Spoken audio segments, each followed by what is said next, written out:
Daughter, Gianna, who I met with when I met with the family, I leaned down to say hi to her, and she said, looked at me, and she said, "Daddy changed the world." That's what Gianna said, his daughter. Daddy changed the world. And I believe she was right.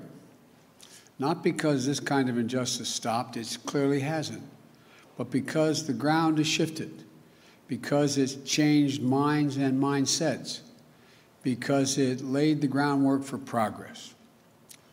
COVID-19 has further ripped a path of destruction through every community in America, but no one has been spared. But the devastation in communities of color has been nothing short of stunning. Just look at the numbers. 40% of frontline workers, nurses, first responders, grocery store workers, are Americans of color, and many are still living on the edge. 1 in 10 Black Americans is out of work today. 1 in 11 Latino Americans is out of work today. 1 in 7 households in America, about 1 in 4 Black, 1 in 5 Latino households in America, report that they don't have enough food to eat in the United States of America. Black and Latino Americans are dying of COVID-19 at rates nearly 3 times that of white Americans. And it's not white Americans' fault, but just a fact. And the Americans now know it, especially younger Americans. One of the reasons I'm so optimistic about this nation is that today's generation of young Americans is the most progressive, thoughtful, inclusive generation that America has ever seen.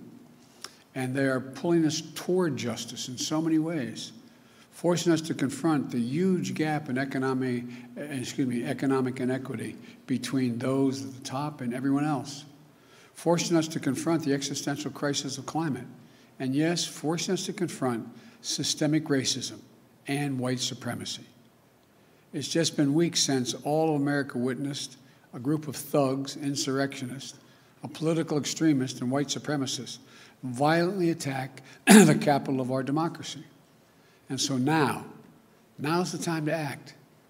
It's time to act because that's what the faith and morality call us to do. Across nearly every faith, the same principles hold. We're all God's children. We should treat each other as we would like to be treated ourselves. And this is time to act, and this time to act is because it's what the core values of this nation call us to do. And I believe the vast majority of Americans, Democrats, Republicans, and independents, share these values and want us to act as well. We have never fully lived up to the founding principles of this nation, to state the obvious, that all people are created equal and have a right to be treated equally throughout their lives. And it's time to act now, not only because it's the right thing to do, but because if we do, we'll all be better off for it. For too long, we've allowed a narrow, cramped view of the promise of this nation to fester. You know, we've bought the view that America is a zero-sum game in many cases. If you succeed, I fail. If you get ahead, I fall behind. If you get the job, I lose mine. Maybe worst of all, if I hold you down, I lift myself up. We've lost sight of what President Kennedy told us when he said, "A rising tide lifts all boats." And when we lift each other up, we're all lifted up. You know, and the corollary is true as well. When any one of us is held down, we're all held back. More and more economic studies in recent years have proven this. But I don't think you need economic studies to see the truth. Just imagine if instead of consigning millions of American children to under-resourced schools, we gave each and every 3- or 4-year-old child a chance to learn, to go to school, not daycare, school, and grow, and thrive in school and throughout. When they've done that, the places have been done, it shows they have an exponentially greater chance of going all the way through 12 years of school and doing it well. But, you know, does anyone in this whole nation think we're not all better off if that were to happen? Just imagine if instead of denying millions of Americans the ability to own a home and build generational wealth, we made it possible for them to buy a home, their first home, and began to build equity to provide for their families and send their children off to school. Does anyone doubt that the whole nation would be better off? Just imagine Instead of denying millions of young entrepreneurs the ability to access capital, we made it possible to take their dream to market, create jobs, reinvest in their own communities.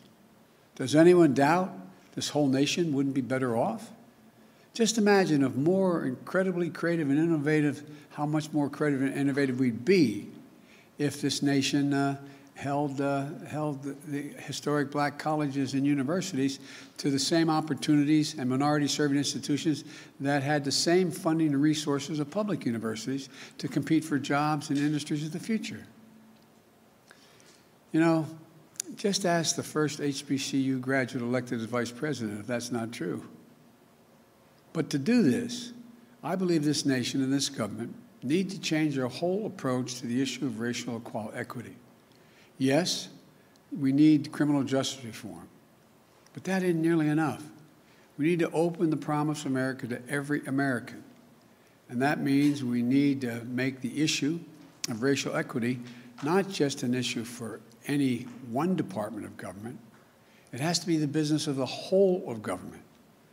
That's why I issued, on one of the first days, my whole of government executive order that will, for the first time, advance equity for all throughout our federal policies and institutions. It focuses on the full range of communities who have been long underserved and overlooked.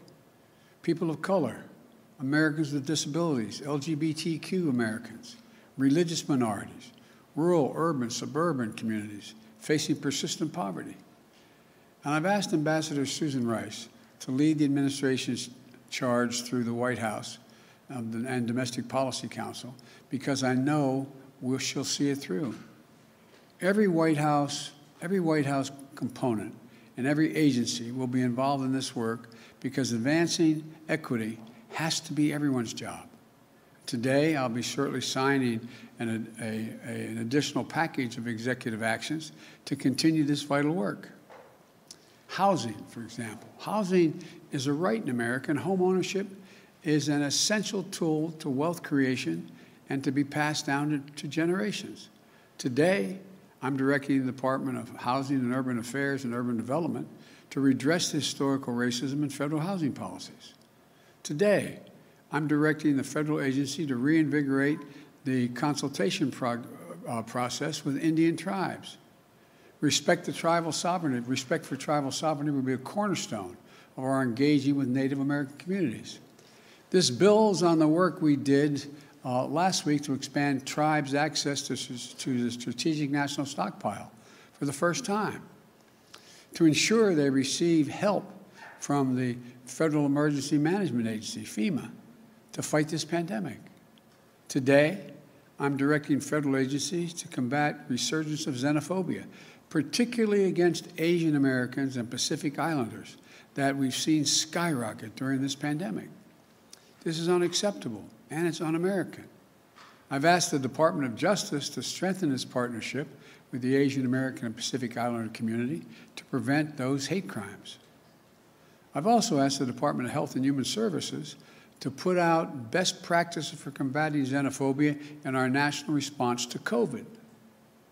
Look, in the weeks ahead, I'll be reaffirming the federal government's commitment to diversity, equity, and inclusion and accessibility, building on the work we started in the Obama-Biden administration.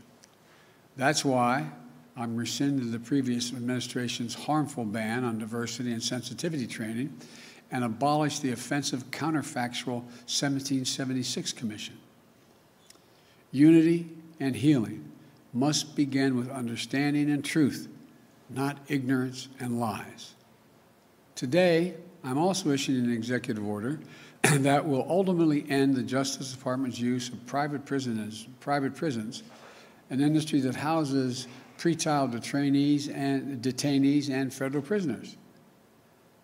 The executive order directs the Attorney General to decline to renew contracts with privately operated criminal facilities, a step we started to take at the end of the Obama administration and was reversed under the previous administration.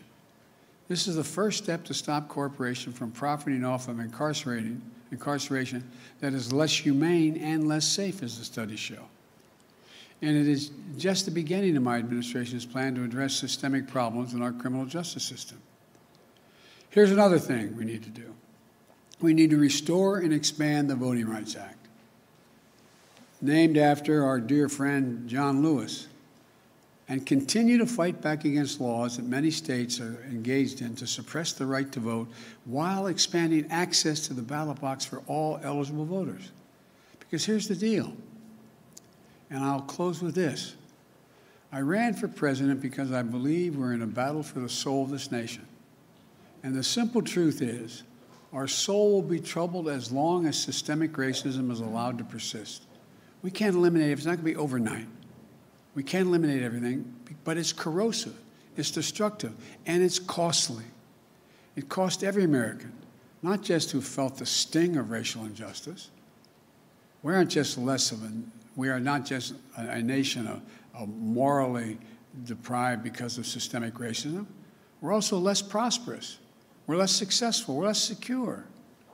So we must change, and I know it's going to take time, but I know we can do it.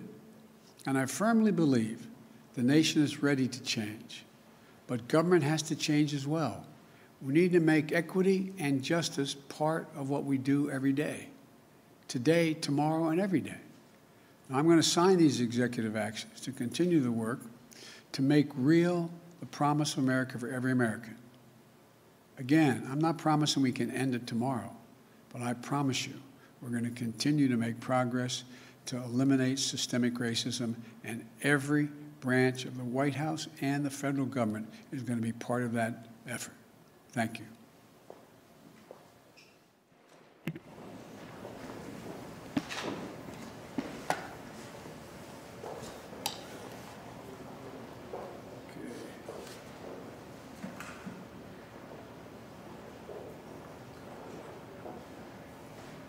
Excuse me, my pen away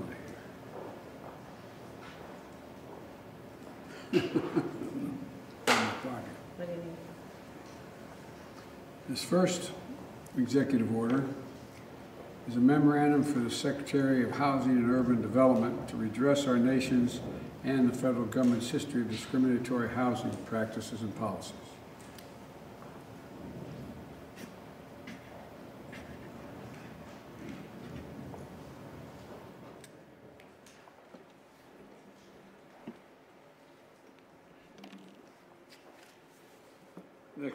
Next executive order is reforming the incarceration system by eliminating the use of privately operated criminal detention facilities.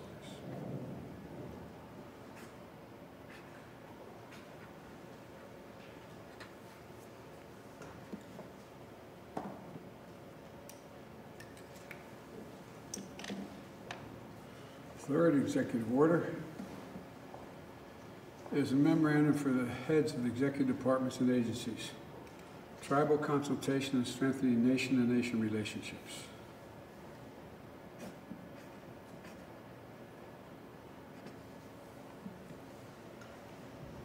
And the last executive order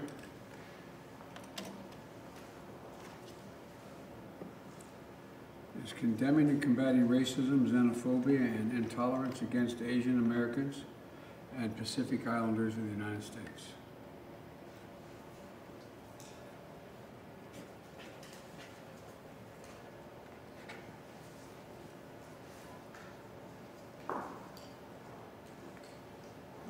I think the country's ready, and I know this administration is ready. Thank you. Mr. President, what you talking about here food about? You. You send us best.